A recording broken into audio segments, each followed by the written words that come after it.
The topic of migraine headaches by coming to the whole point of this week's subject, and that's how to use cannabis.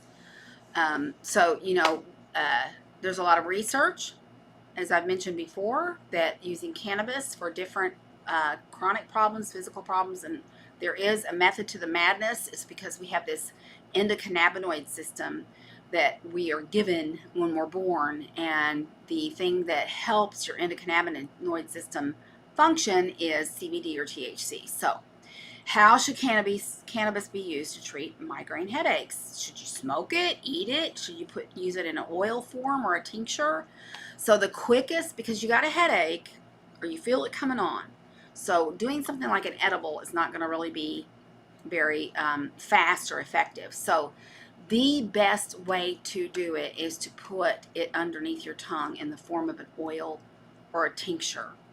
So you want to get that fast relief. So if you're in that prodrome phase, you feel it coming on, you want to go ahead and use a CBD or a THC or a combination of the two at the onset of your symptoms.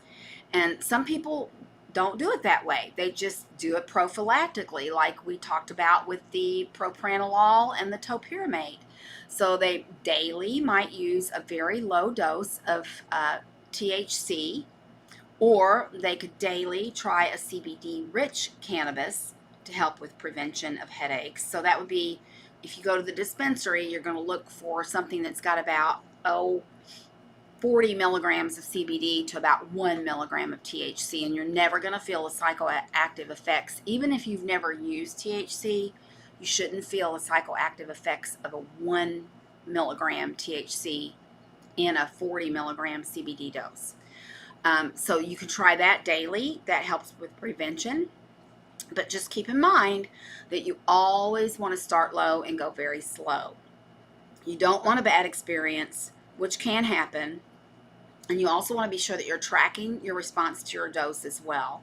So you need a good tracking system, one that has that documents what you used, how much you used, the time of the day you used it, the timing of the headache, how much relief did you get, how long did it take, just all those sorts of things. And so how do we pick the right cannabis chemovar in order to address migraine headaches? So you want to look for chemovars that are specific, and you also want to look for terpenes that are specific. So a chemovar that is higher in beta-caryophyllene and myrcene are therapeutic for addressing your migraine symptoms. And those chemovars would be Grape Ape, Granddaddy Purple, Blue Dream, which are all higher in myrcene, and then Girl Scout Cookies, Gorilla Glue number 4, and Kush chemovars are higher in beta-caryophyllene. So that's that. We got to use this plant for what its intended purpose is, and I will go back to this every single time. It is not to get high.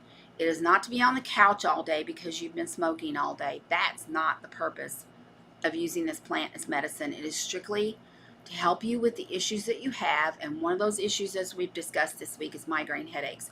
I would totally appreciate it if you all would tell me if this is helpful to you or not. I don't want to waste my time giving you information that you just are like, whatever.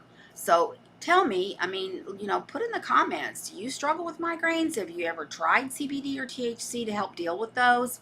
Are you on conventional treatment plans for migraine headaches, for prophylaxis of migraines, or if you get one, do you take one of the triptans in order to abort that headache as quick as you can? So just tell us, share if you've got any of those experiences. So I think I made my point. So there you go. Talk to you later. You guys have the best weekend. I don't think I'm going to be doing any lives this weekend. I got a lot going on. I got a football game tomorrow to go to, and there's just, weekends are busy. So you all have the best rest of your Friday.